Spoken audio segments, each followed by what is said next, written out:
Let's then move on to the next panel. So if I can ask our guests the two that are here in person to come up onto the stage. I will introduce them in just a moment. But before I do that, we are going to pose the first question in our Slido poll.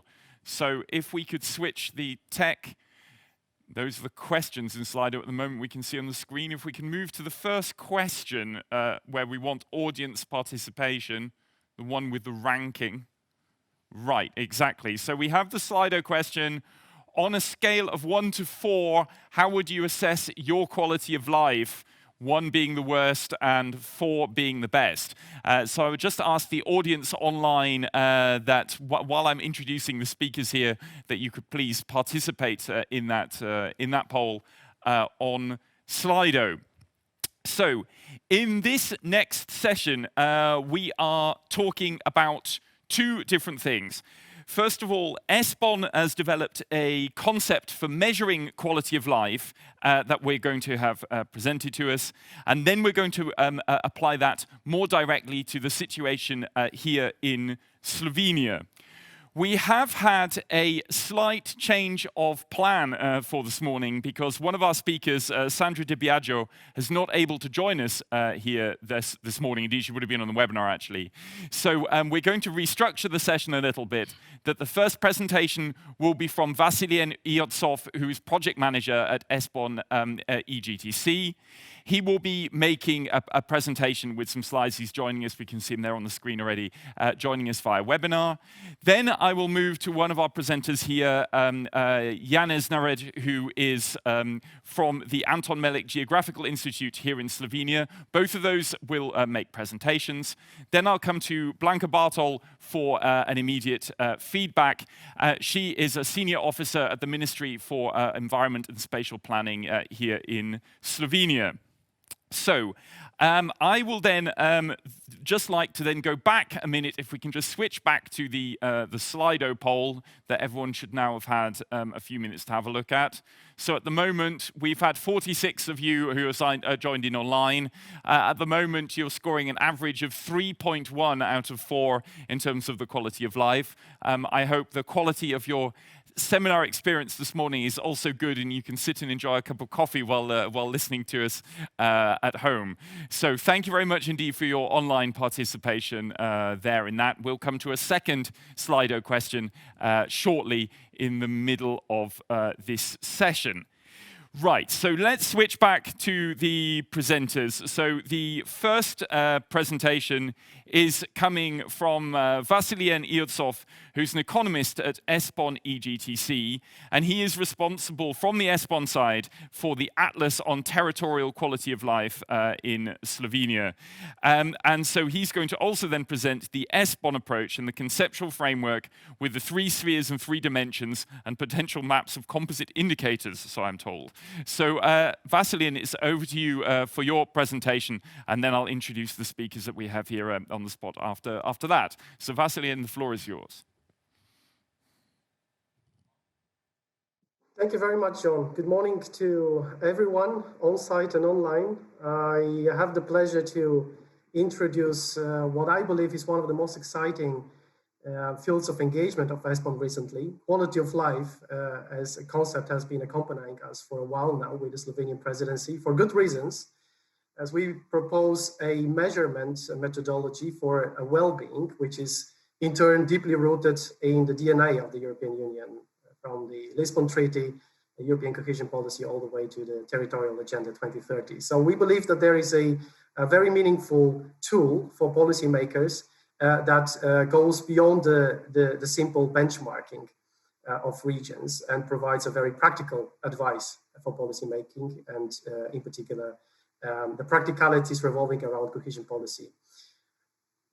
What is quality of life? Well, if we circle back to the poll a few minutes earlier, when we were asked to assess our subjective feeling about our quality of life, I'm pretty sure it's not only in my case, but I presume it's in many other cases, that a number of issues are going through our heads when we think about quality of life. Was it the food that we had for breakfast? Was it the weather?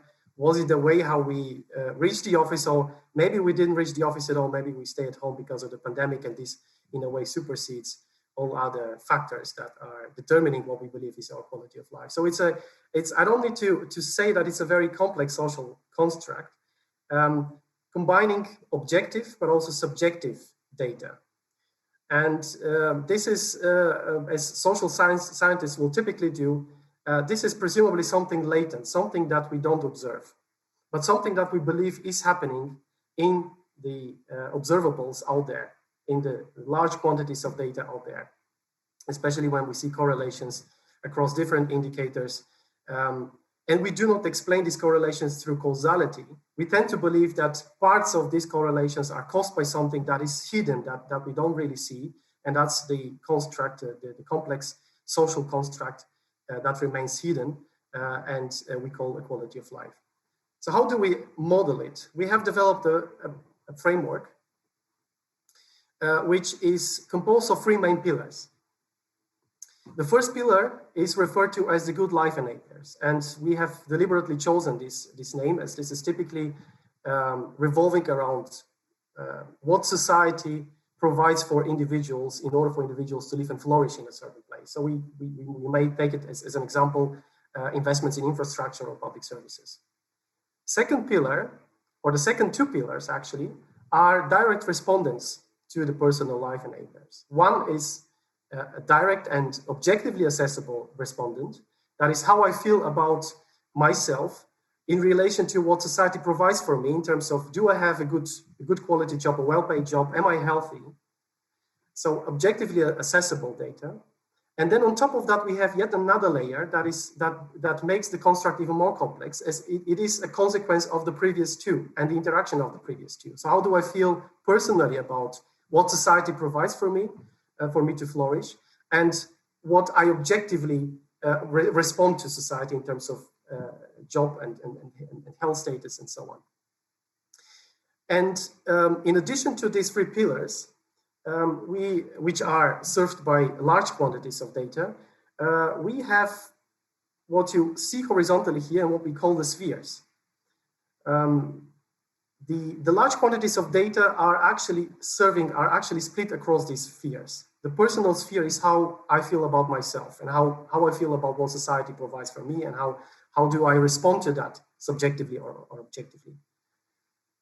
The socioeconomic sphere is about interactions with myself and society. And again, what are these interactions causing in terms of my feeling of quality of life? And the last one is the ecological sphere. So that's the interaction of an individual with ecosystems. And again, how these interactions is affecting my feeling of quality of life.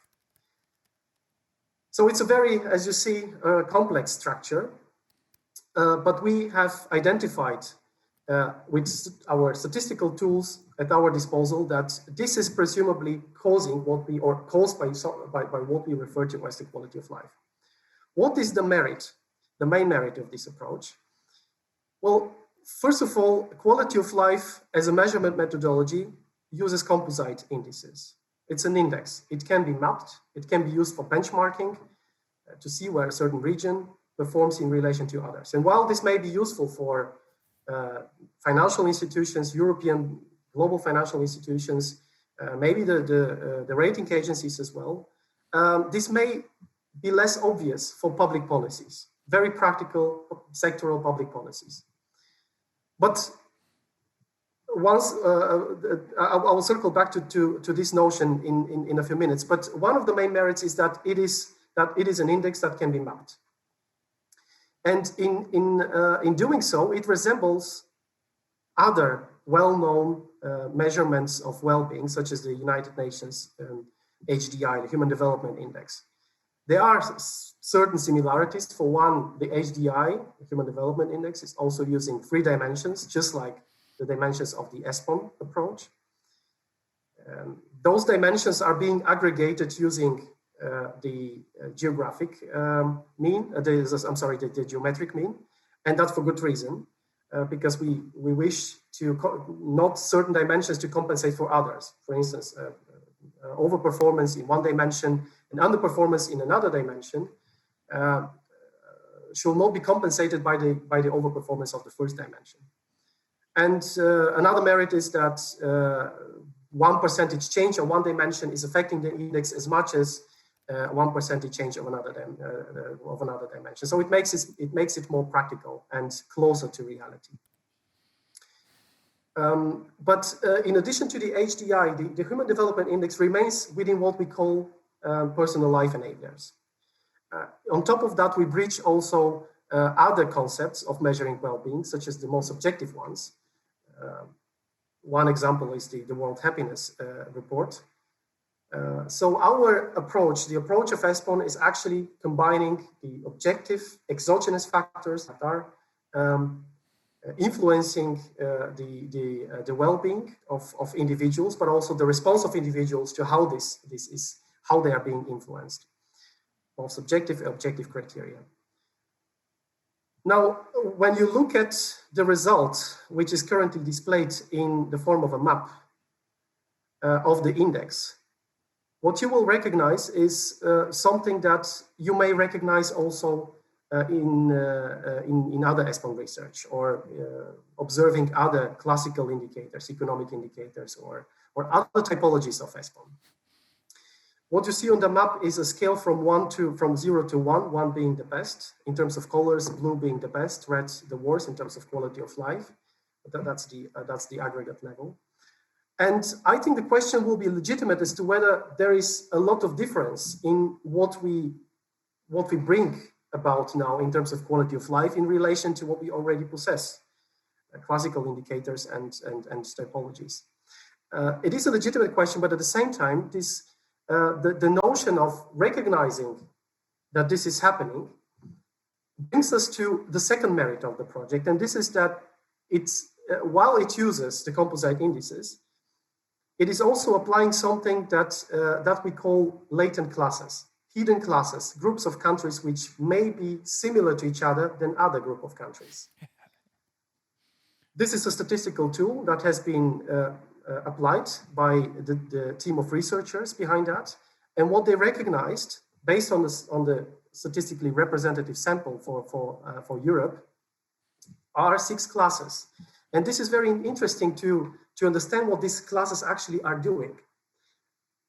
What we will expect is that personal life enablers, and what we typically will expect being engaged in regional development policies, is that when we invest in regions, when we have good public services, that this will actually ripple out to life flourishing and to life satisfaction in general. And while this is happening in the majority of cases, there are still cases where we see different patterns. For instance, we see cases where we have very strong performance on personal life enablers, but underperformance on, let's say, social trust, institutional trust. We have made a proof of concept with this, both in relation to the composite indices, but also in relation to the potential latent classes that we may recognize in Slovenia. And this is going to be addressed in a few minutes in more detail, as we have developed an atlas for Slovenia, for quality of life in Slovenia, using the composite indices. And while we have not performed statistically this analysis of discovering possible latent classes, it takes just a few minutes to browse through the individual maps displaying Slovenia and the adjacent regions to see that while we may observe some regions, notably the capital region, overperforming on public services and infrastructure, digitalization, and so on, and overperforming also on the other 2 dimensions, such as life flourishing and life maintenance, we still see a number of regions where we may expect lower performance on personal life enablers, but very strong feel of community sense, and very strong performance on life enablers, but very low performance in terms of institutional trust.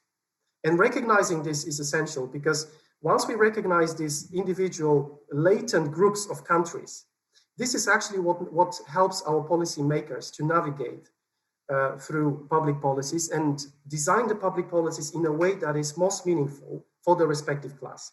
Because once we understand that there are such classes, we will start explaining why this is happening. And it will not suffice in that particular moment once we recognize also the reasoning behind that, it will not suffice to simply invest in yet another layer of infrastructure or public services. If this is something that is caused, or the underperformance on another dimension is caused by something that requires a different attention. So with this second merit, I'd like to close the presentation as such, but before that, I'd like to mention that everything that I've just said has been condensed into a policy brief that we have developed for the Slovenian presidency. And it occurs to me also important to guide our audience to the documentation of our research on quality of life.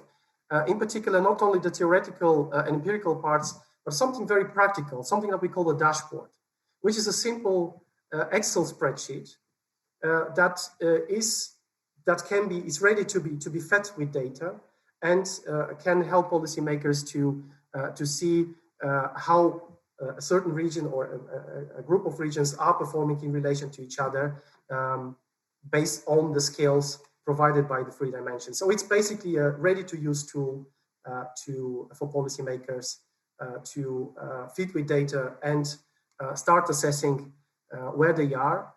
That's the first layer. The second layer, as I mentioned, is that once we recognize where a region currently is in terms of the composite indicator, we may start thinking of what is actually, is there anything that is hiding behind these streams that we see, that we've also seen on the map with the well-known center-periphery pattern? Is there something else that will tell us that is hiding in the indicators, that will tell us something more about a certain group of regions that may need a specific attention once we understand also the causes for that? Jon, thank you very much. With that, I'd like to conclude the presentation, but of course, I'm very pleased to exchange also in the following debate. Right, excellent. Thank you very much indeed. There's plenty of thought-provoking points there that we'll come to in the debate, no doubt. So before I move to the second speaker, we then want to come to the second question on Slido for our audience. So that is, please rate the 3 most important aspects determining your quality of life. So it's a multiple choice. You can choose. We don't, I think, have a restriction of how many you can answer, but please actually respect the question and just indicate 3. So please fill in that poll, and then we'll come to the answers to that after our next speaker. And so he is here with me on the stage here in Bled today, Janez Nared, who is going to present the Atlas on Quality of Life in Slovenia. And Janez, his role, he is a geographer. He is not only the lead author of the Quality of Life in Slovenia, jointly produced by ESPON and the Slovenian presidency of the Council of the EU. He's also senior research associate of the Scientific Research Center of the Slovenian Academy of Sciences and Arts. So Janez, the floor is yours to make your presentation, please. Many thanks, Jon. Good morning, and thanks also to Vassilen for a very in-depth presentation of the concept of the quality of life prepared by ESPON. So the task we had in preparing the Atlas was to go to the lower level, to apply it and to test it at the level of the Slovenia, its NUTS-free regions and municipalities. And the crucial was this multi-level approach.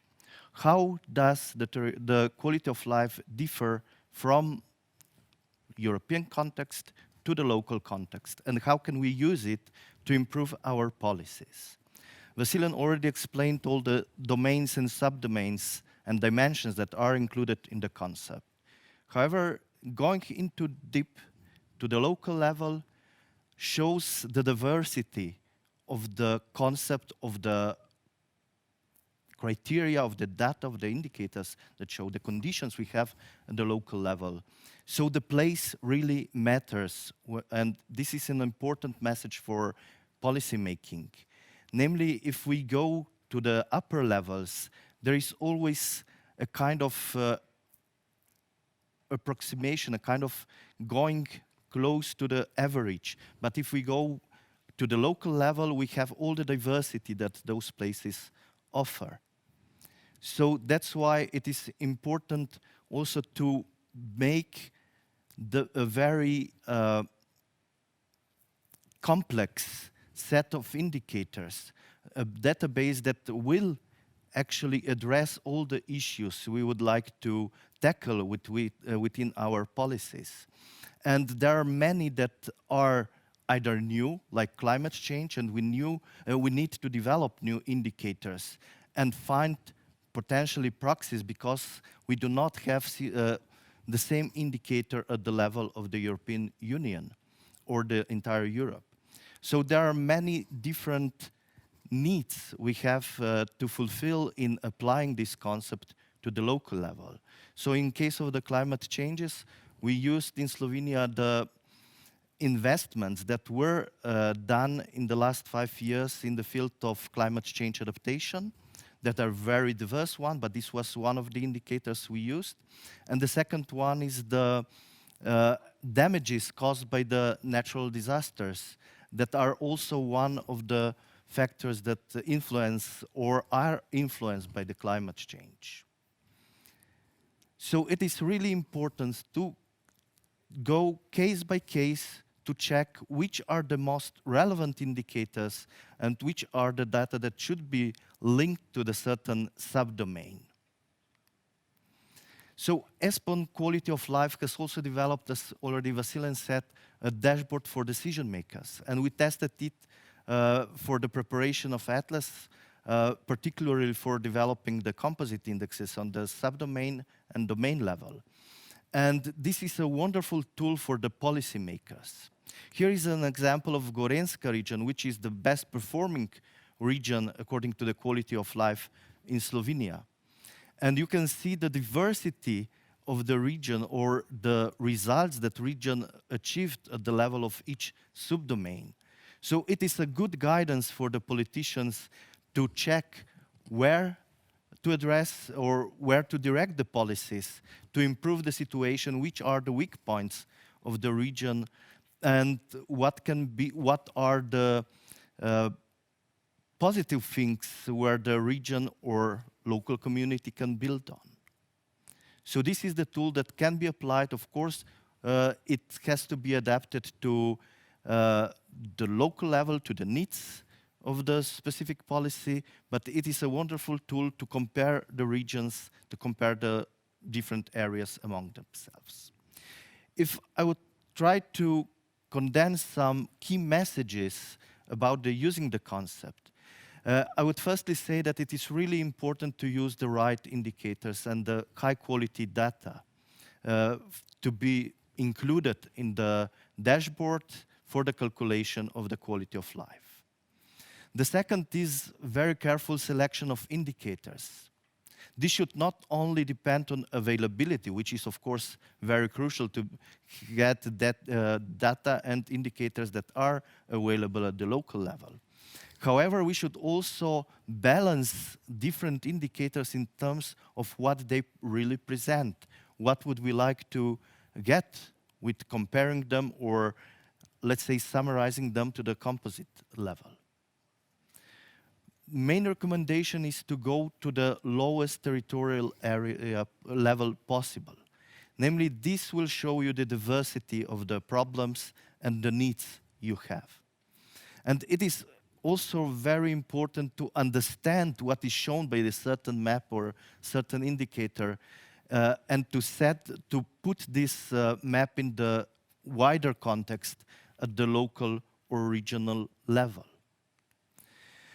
If I would make some recommendations for ESPON, it would surely be to make a set of comparable indicators at the European level. At the moment, if we apply it to the local level, we will use many different proxies. So one of the tasks of the ESPON and Eurostat on the other side would be to make a set of indicators for measuring territorial quality of life that would be harmonized throughout the Europe at the lowest possible territorial level. Further recommendation would be to further test the development and further develop the concept, as one size does not fit all. There are many different ways to use this tool, and that's why it is important to adapt it to a certain for a certain needs, for certain occasions.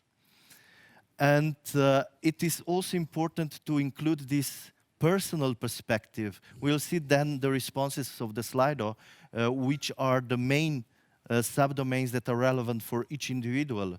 However, if we would like to address integrally the territorial quality of life, we need to know this individual's perspective and which are the main determinants they perceive are important for their territorial quality of life. And of course, I would also advise to further explore the usability of the concept, a kind of demand-driven approach to adapt it for, as I mentioned before, specific needs. If we go to the local or national level, I would firstly advise very careful selection of indicators. Namely, there are 44 in the entire concept, or even more, and it really depends on which indicator we choose. Also depending on the population structure. Here are just two examples, one relating to the, let's say, younger population, and the another one linked to the older population. And if we would use many different indicators that just concentrate on one specter of the society, it might give some wrong impressions. That's why it's really important to address all the sectors, all the social groups that are in a certain territory. There are many different possibilities how to use this concept, either to benchmark, compare yourself with other regions, to make an in-depth analysis of your territory, to use it for policy making, for long-term monitoring. However, it is really important how you do the interpretation. Do not just take the information that you like. As it might be in some, if you check the upper left map, where is a total quality of life or one of the subdomains, and then you can see that regions performs differently if we go into depth, addressing all different perspectives or different dimensions like personal, socioeconomic, and ecological sphere. And particularly in Slovenia, it happens that ecological sphere plays a very important role and puts Slovenia higher on the list of European regions. That's why it's important to be objective and also to see which are really the domains that are critical for the future development. So it is an interesting concept. It can support policy making from the local to the European level, but it should be really taken as an approach that could be adapted to the local situation, and it should be carefully adapted. Many thanks. Right, excellent. Thank you very much indeed, Janez. Let's then, before I move to Blanka's remarks, let's have a look at the Slido. You can also, Janez, see the results of the Slido there from the questions posed. The three most important aspects determining your quality of life: job, income, and living standard comes out on top, followed then by services of general interest, healthcare, education, and transport, and then a clean and healthy environment. And then actually then it goes down, then the results are obviously quite spread comparatively there in that survey. Of course, it's a very knowledgeable audience, you might say, of the type of people listening in to our discussion today. Right, so thank you very much indeed to those of you online participating in that poll. I would also ask that if you have questions to any of our panelists, you use the Q&A function in Slido. Please send in your questions already to the two speakers that we've heard so far. And then while Blanka, our third presenter, is talking, I'll then come to some of that Q&A once her remarks have concluded.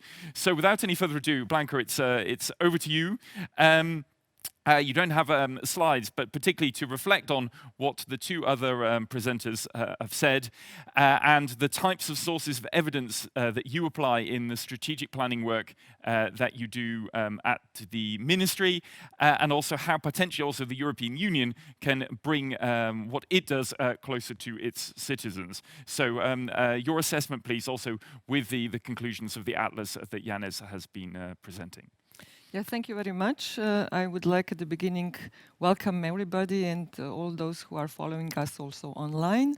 I mean, many things have been said about this concept of ESPON, this ESPON approach, and I think that there are many pluses and also we heard also warnings from Janez, who made this interesting downscaling, so to be said, of the concept into Slovenia.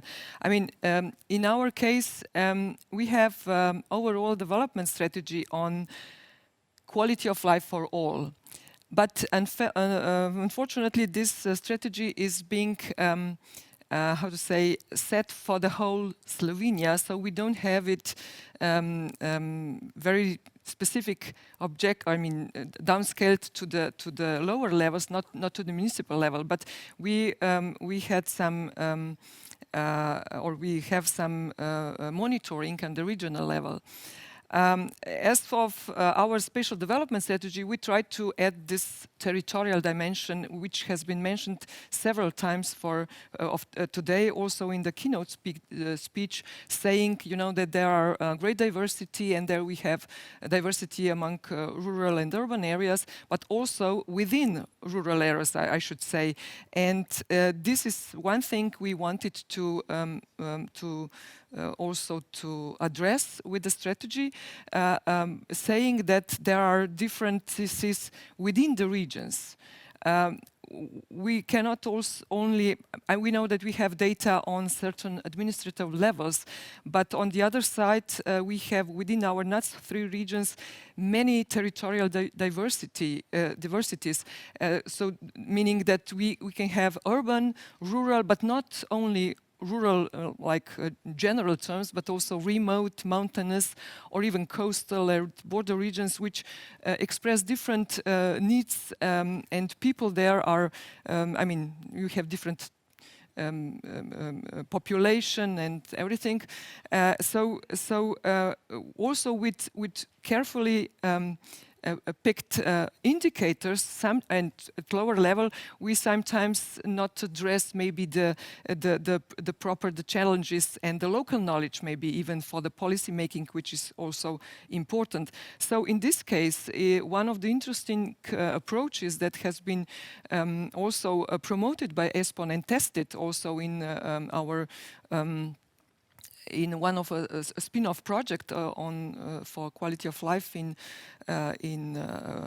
provinces of Trieste, coastal Slovenian regions and Istria, was also promoting or setting the living lab approach, which is interesting because not only taking into account the citizens' views, not on the indicators only, but also on the challenges, on what Janez said, in order to tackle them more appropriate, in a more appropriate way, but also involving other, I don't know, practitioners, but also scientists, to see, I mean, how can we then how can this be taken on board in policy making?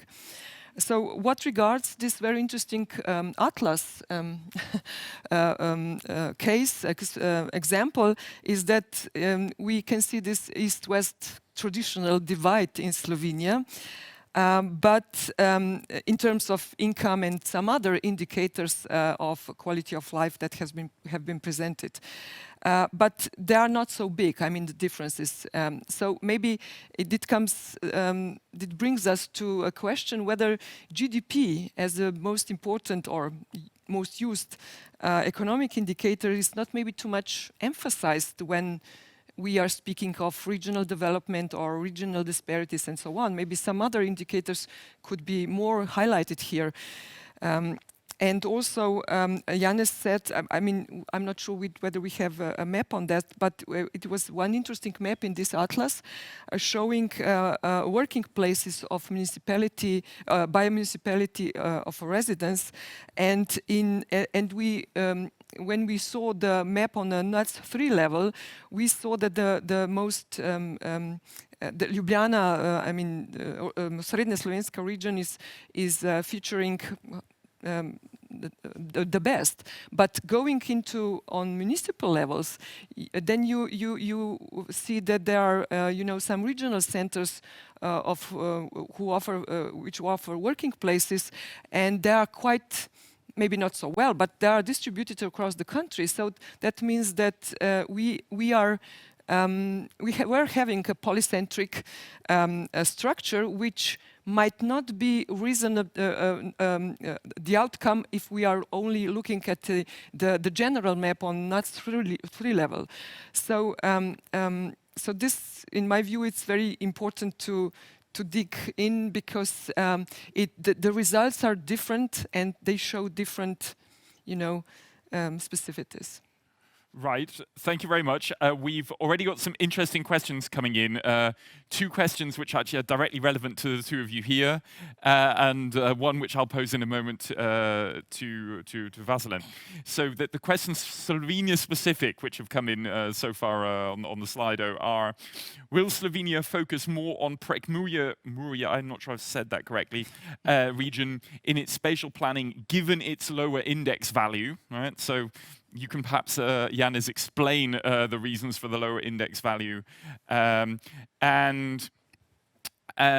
will the ministry use this atlas for its spatial planning policies, and will it be communicated to municipalities in Slovenia? So let's start with those 2 questions, and then I'll come to a wider question of ESPON significance. So that one particular region, for a start, perhaps, Janez, Prekmurje. So I can just explain what were the results actually we got. Prekmurje is one, or Pomurska region in our case, is one of the regions lagging behind. And there are numerous reasons for this. Namely, it performs in all different spheres quite badly. That's why the result is so worrying. And for example, the economic structure is quite weak. On the other side, there are healthcare indicators that are quite problematic in Pomurska region, where there is, let's say, life expectancy, it's 5 years lower than in some other regions. And also, if we look at the environmental indicators, this is an agricultural area that does not include this kind of features that we really want as ecological enablers, in example. That's why its position is quite bad comparing to other regions. But how it will be dealt with at the policy level, this is the task of Blanka. Blanka, over to you. Okay, we are not, as a ministry, dealing directly with the regional development, but with spatial development. But of course, these 2 fields are very closely linked, and so at the moment we are, trying to give some kind of guidelines or some information about the spatial planning objectives that might also tackle those, those questions that have been raised, maybe enhancing this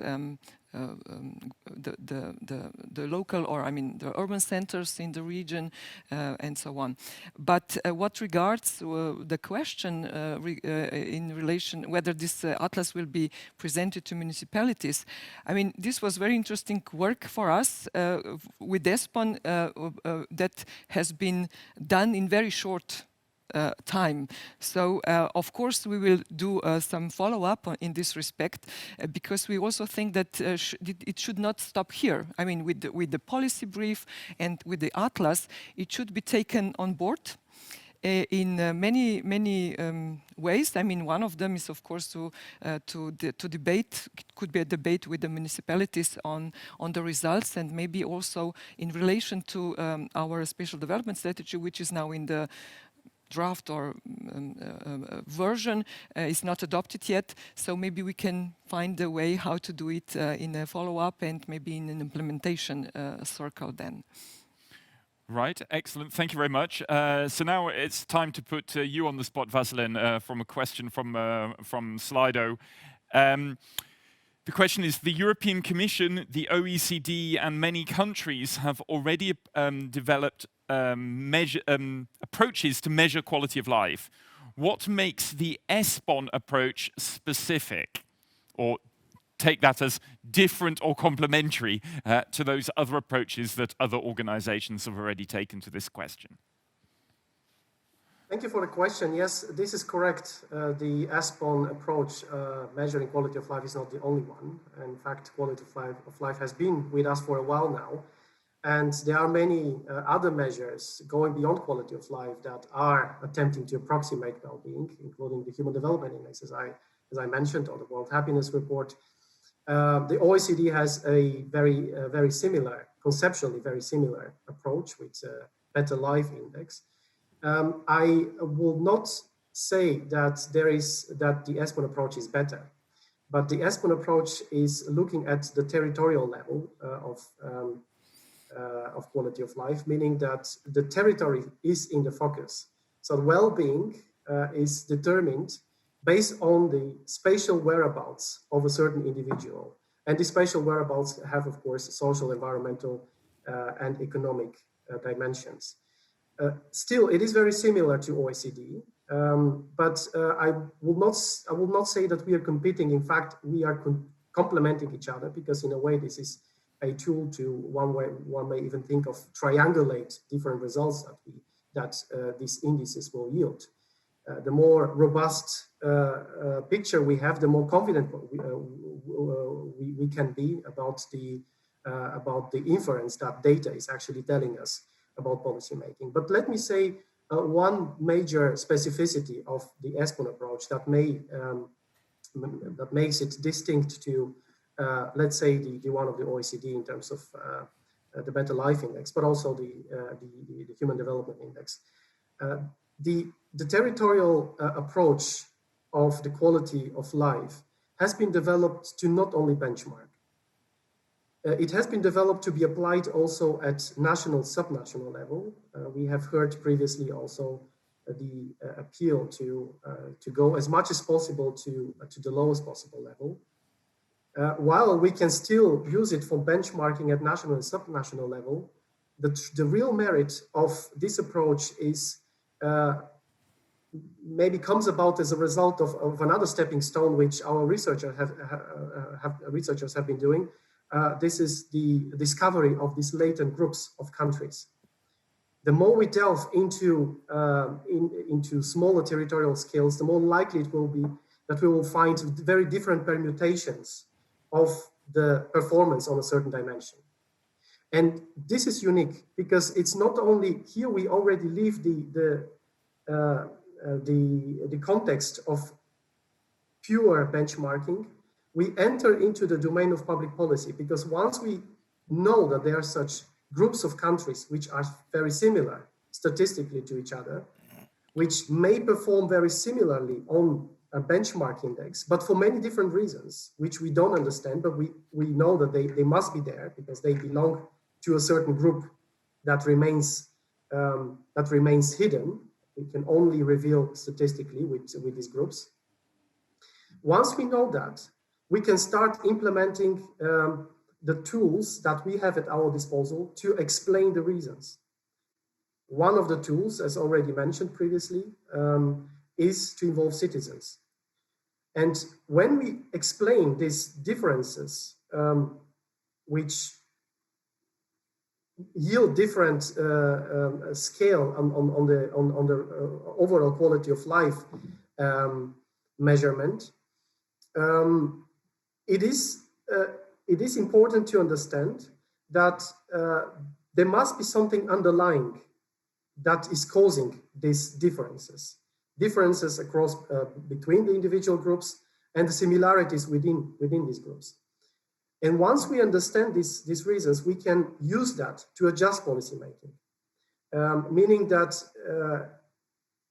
if we simply look at the performance in terms of, let's say, public services and infrastructure, is an indicator that is measuring the accessibility, the right tool for us, knowing that on another dimension, a group of regions, maybe even at lower level, group of municipalities, are very similar in relation to their level of trust in terms of, or distrust, of course, depending on the perspective we look into. How do we explain that?